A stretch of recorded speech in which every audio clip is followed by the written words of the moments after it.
Good morning.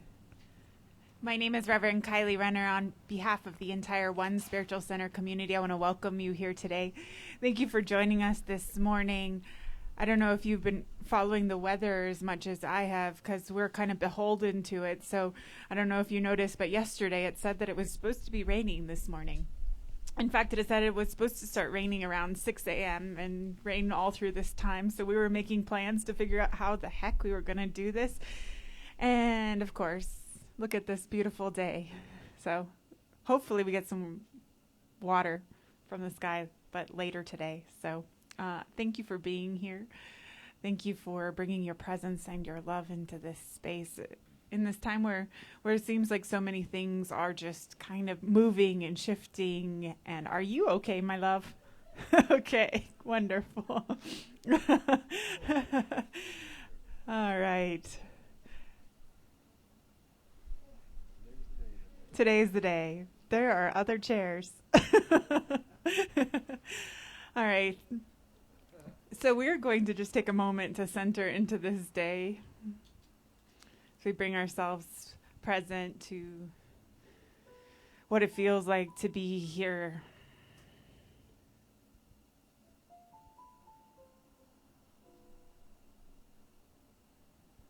A day and a time where so much is shifting and changing. Some of it that we can see and some of it we cannot yet see.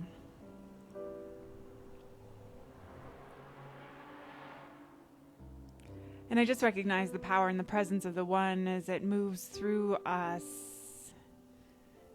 becomes available to us in a deeper way today as we find ourselves right where we are.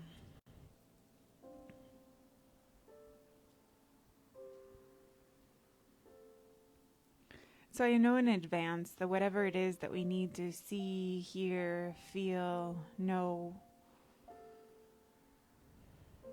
happens in exactly the right way.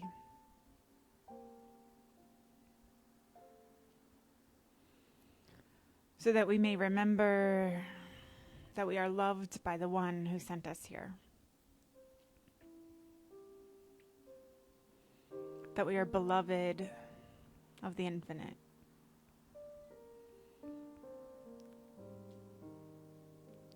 And I just lean into that remembrance. And I let it be. And so it is.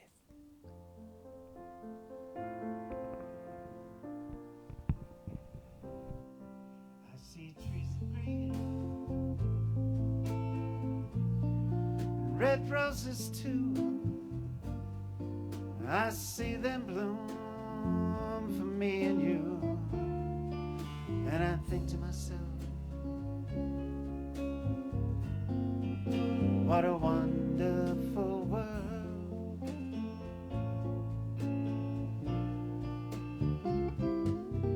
I see skies of blue, clouds of white, the bright blessed day and the dark sacred night. I think to myself, what a wonderful world.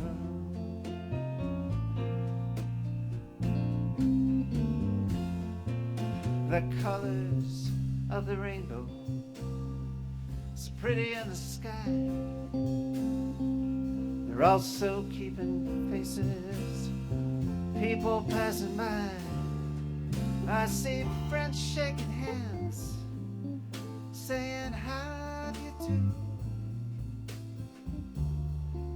They're really saying I love you.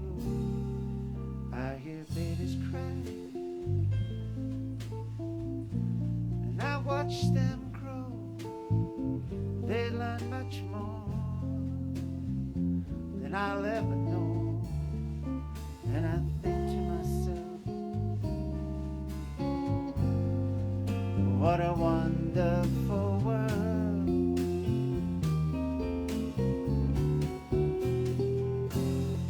Yes, I think to myself, what a wonderful world.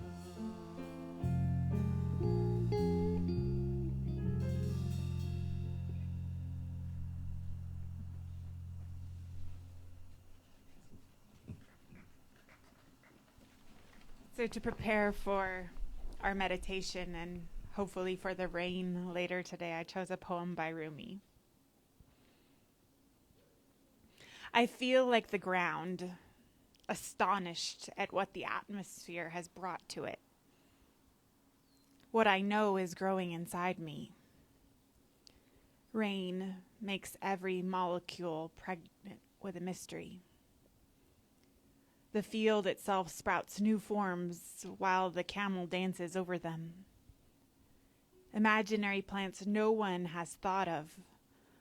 But all these new seeds, no matter how they try, do not reveal the other sun. They hide it. Still, the effort is joy, one by one, to keep uncovering pearls in oyster shells. And so we just take the energy of being astonished by what the atmosphere brings us, paying attention to what's growing inside of us, and we allow the meditation to move today.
That was a tune John wrote called New Opportunities.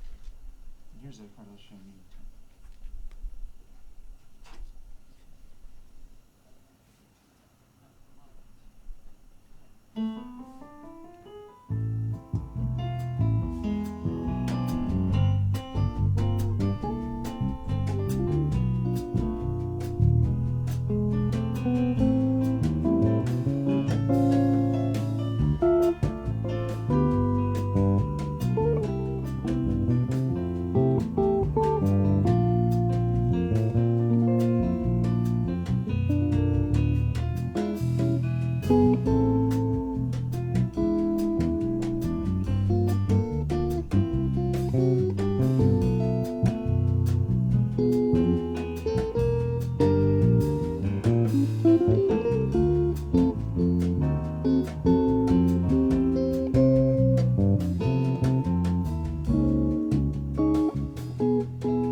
I have to say it was quite glorious watching while the meditation happened. The sun came out and lit all of you up there. It's beautiful. I opened my eyes and all of a sudden, ah.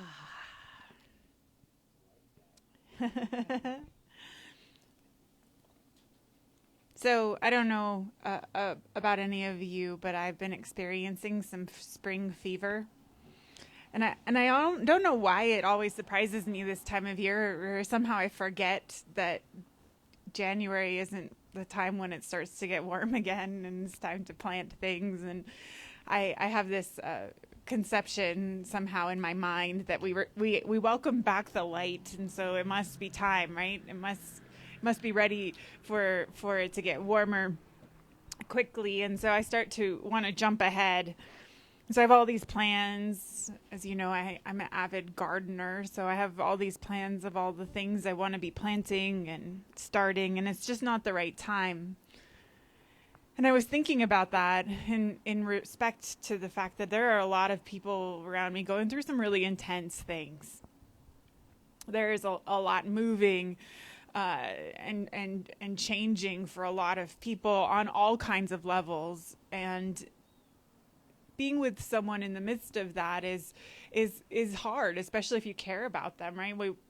We want to get to some other place in the process. We want to be to a place of resolution. We want to be someplace where things don't feel so scary or unresolved. And I just know that there's so many of us on at least some level for whom this last year or these last 4 years, or however you want to put it, have created this kind of undercurrent of uncertainty and stress and anxiety, and it shows up in all kinds of interesting ways in our bodies and in our experiences.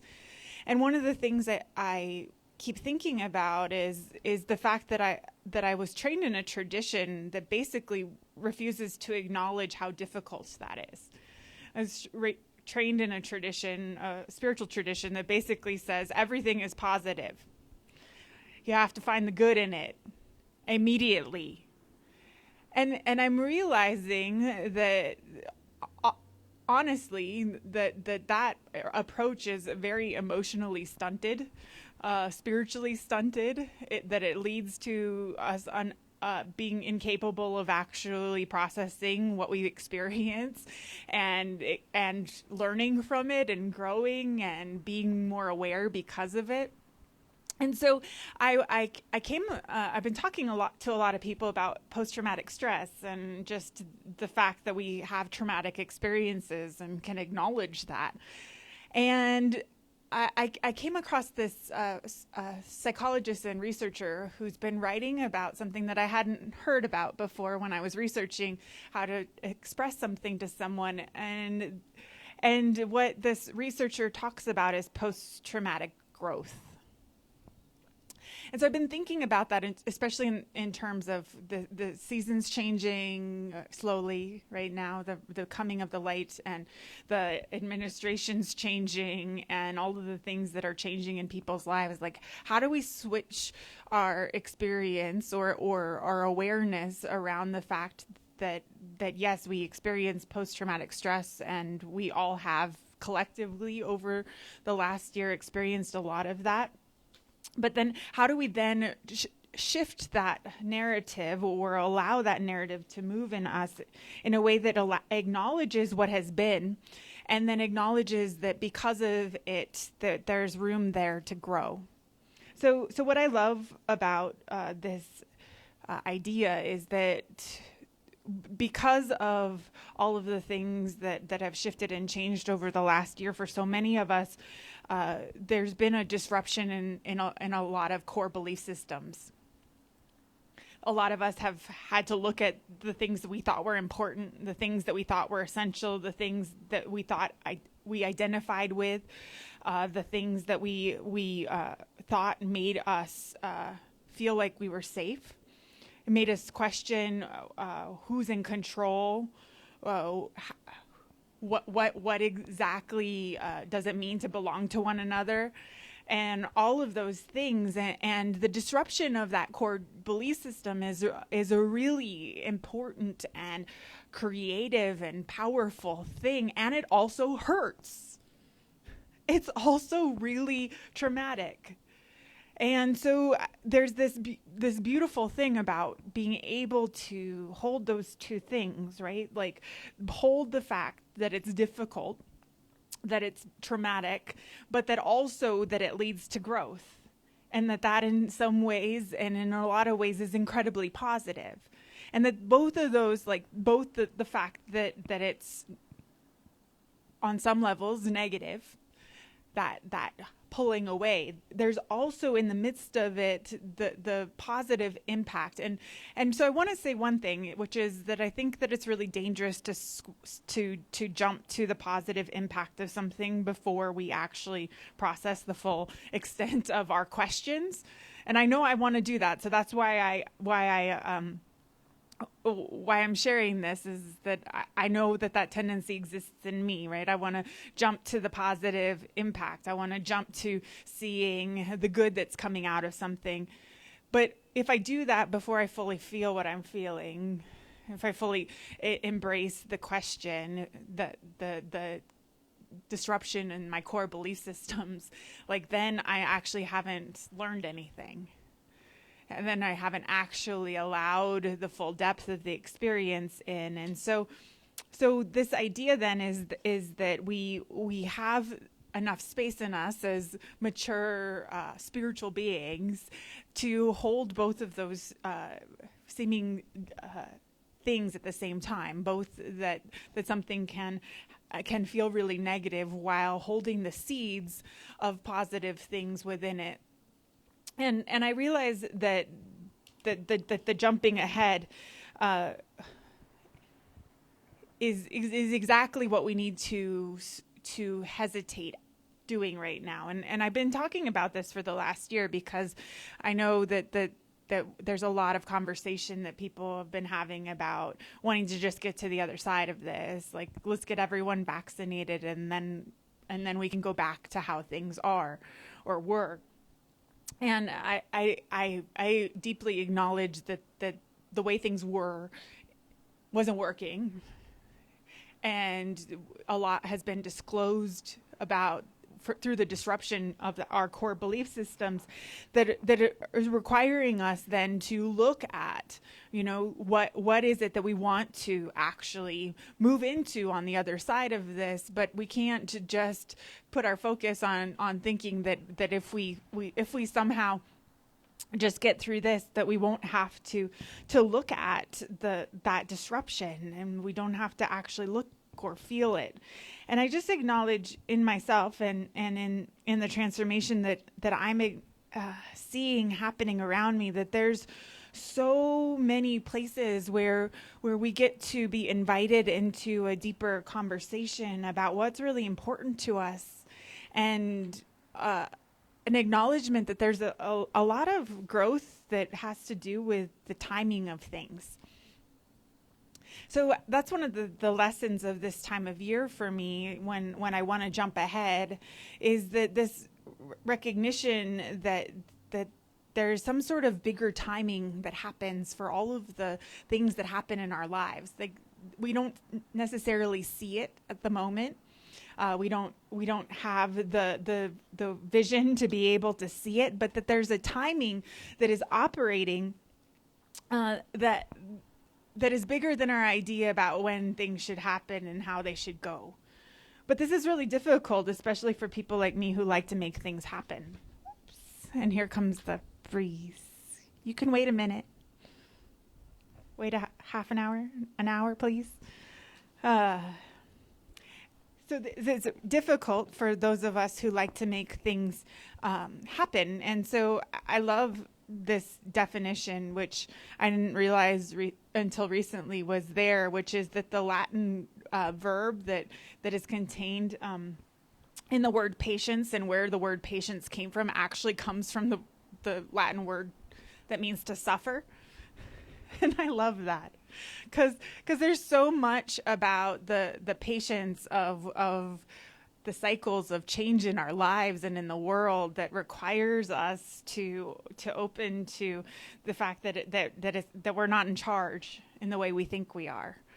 That there's bigger cycles happening. There's deeper timing that is moving, and there's so many ways in which that for those of us, I'm gonna hope I'm not the only one out there who experience that kind of that waiting time, that time in which we're asked to be patient as a type of suffering. And I acknowledge that there's so much to grow and to know into, if we are willing to accept that things are operating in a timing that is just bigger than the one we can see, and that there's a wisdom in that can actually let us be available in a different way to the growth that's actually happening. So one of the things I love to remember in the middle of seasons like this, and this time where new life is starting to emerge, but it's just not here. There's little signs of it everywhere. Is that there's a recognition that not all of our transformation is going to be flashy or obvious. Not all of our growth is going to be stuff that other people can see, or even that we can find words for. And that work and that transformation and that growth is just as important as the things that we celebrate as being the milestones or the things on the outside that other people can see. That the growth that we are actually moving into is this deeper growth that acknowledges that it doesn't have to look like anything to be real or powerful, that we don't need to be able to describe it, that it can be happening beneath the surface of things without us realizing it.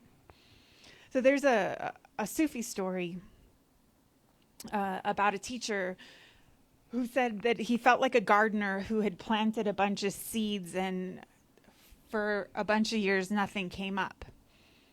And so he kept planting more seeds and nothing would come up. And then he would do it, and so on and so on and so on. And so then there was this year that he planted seeds again. And not only did they come up, but all of the seeds from all of the previous years came up, and all of the seeds that he had thought weren't ever going to come up. So he found himself frantically running around trying to harvest the fruits of all of the things that he had planted. And the story goes that this teacher then had Allah come to him and tell him, "Don't worry. Your job is to harvest what you can and then leave the rest to me." And what a beautiful reminder, right? Especially in this time where maybe it's felt like some of the seeds that we've planted are coming up or not coming up, or the season's not right, or we're not getting the results we think we should, or we're getting too much, or it's not looking the way we think it should be unfolding, or whatever that is. Because it can be all of that at the same time. That there's this space in which we're just being asked to harvest what we can, be present to what's ready to harvest or not ready to harvest, to the timing of the seasons of where we are, and then leave the rest of it. Because beneath the surface of things, there are things happening that have a greater timing and a mystery than we may realize, and that we get to be available to that. So I recognize that in this time where kind of, one of my friends was describing it as kind of feeling like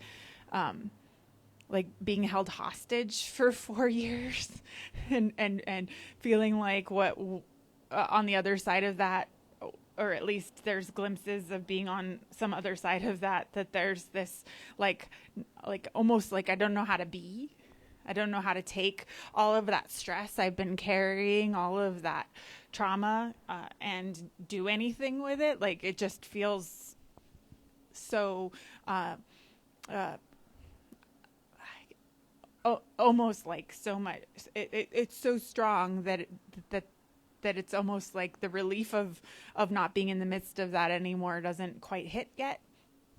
And we were talking about this idea, like, how do we then allow for this growth that we can feel because of all of that, the growth that we can feel because of all of the things that we questioned, all of the things we know to be true about what we value and where we're going together, like all of those things, like how do we transfer that energy that just felt like stress into the direction of a meaningful growth from education and an opening. And I just recognize that for myself, I'm still in the midst of that.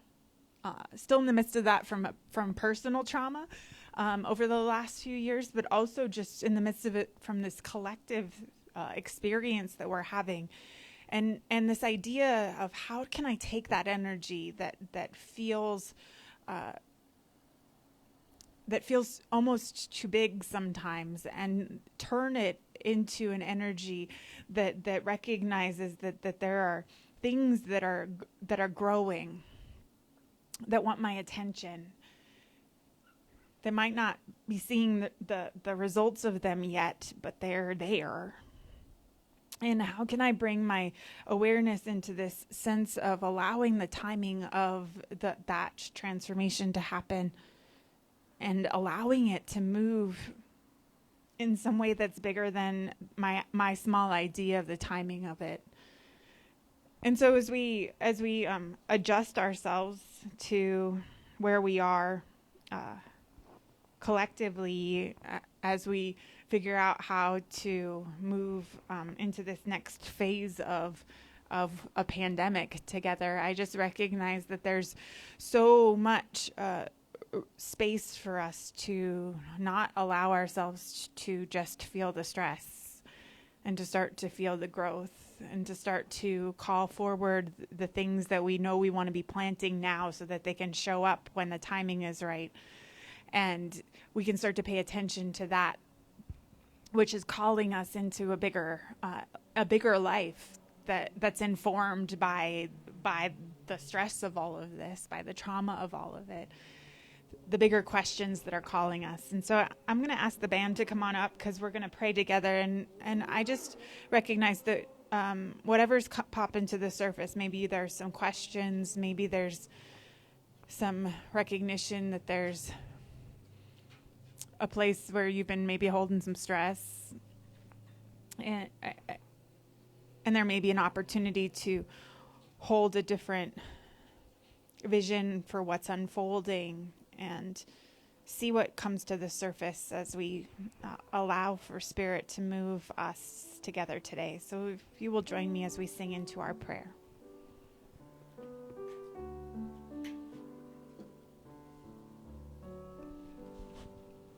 Our prayer of love lifts us high.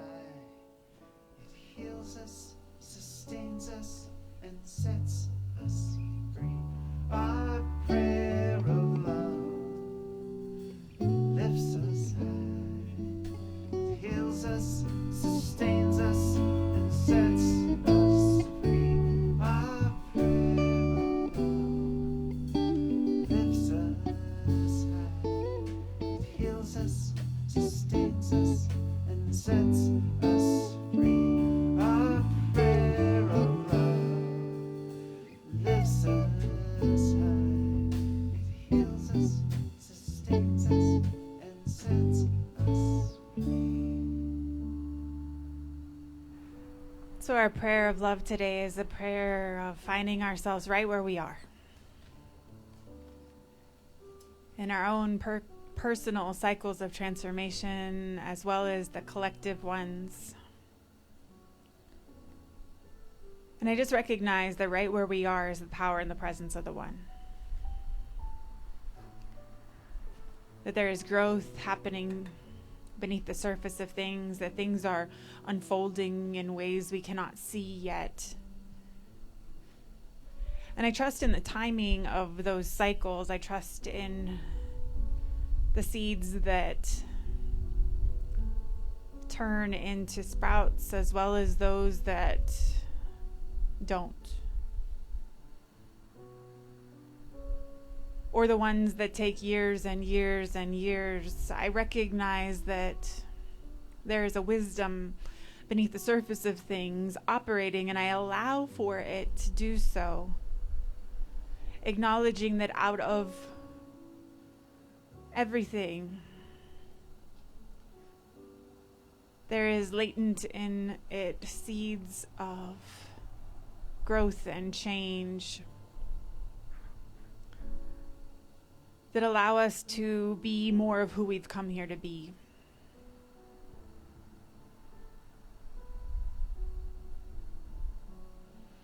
And so I just set my focus on where we have been so that I may be clearer about where it is that we want to go. I acknowledge all of the disruption and the questions as integral and powerful parts of the creation that gets to happen now as we decide what we want to plant in the garden of what it looks like on the other side of all of this. Whatever this is. And I just acknowledge that wherever we are in that process, that we are cloaked, showered with, poured over a love that is so beautiful and comforting if we just allow ourselves to be embraced by it.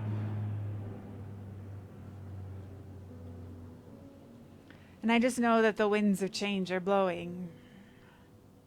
And so I allow myself to be part of that change and that transformation by not rushing to some other part in the process and allowing myself to be and to trust where I am.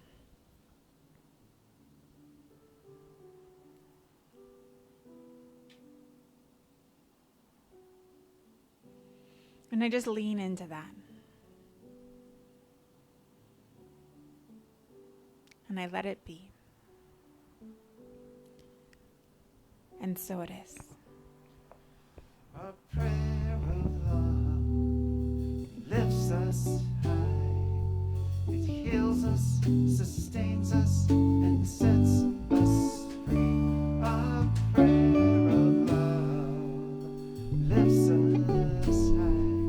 It heals us, sustains us, and sets us free. A prayer of love lifts us high. It heals us, sustains us, and sets us free.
guys.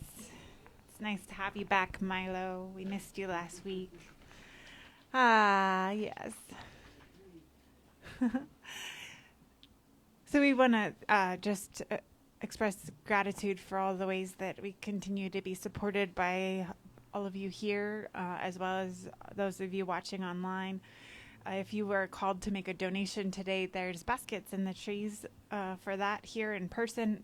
There's also a link on our website, onespiritualcenter.org, where you can do that. There's also I will put a PayPal link in our Facebook feed so that you can give that way if you choose, or text to give, which is also, all that information is on our website. So thank you for your continued love and support, especially when we're beholden to the changing weather and things like that. Because so if you're watching online and you're not here, it's getting windier by the moment. So it's definitely blowing in the storm that they've been predicting would arrive.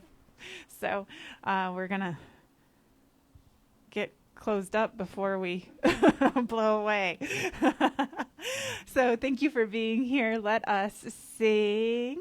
And Dottie's not here to tell you to stand up because she's celebrating her birthday. So please stand.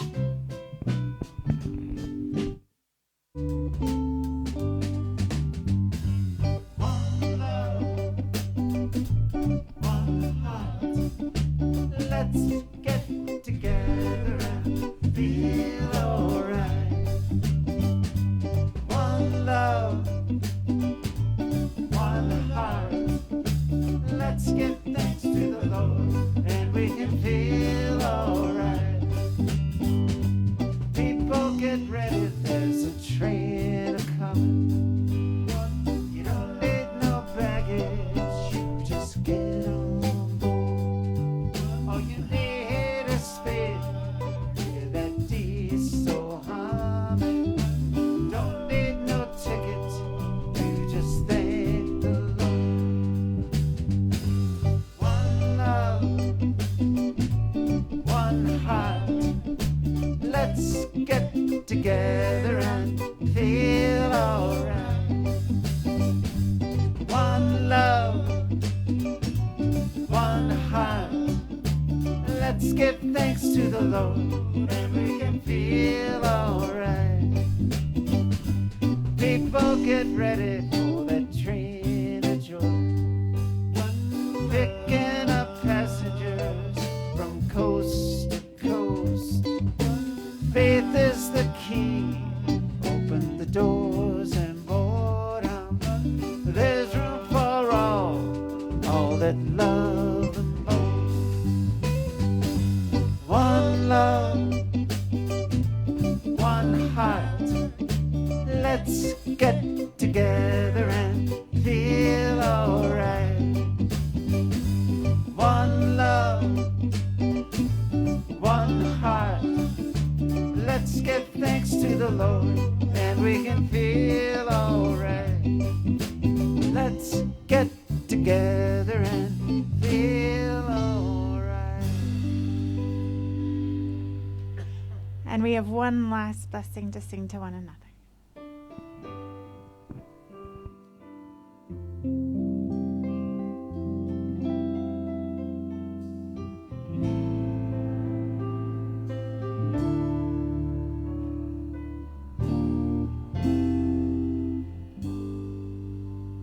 Go forth and walk in beauty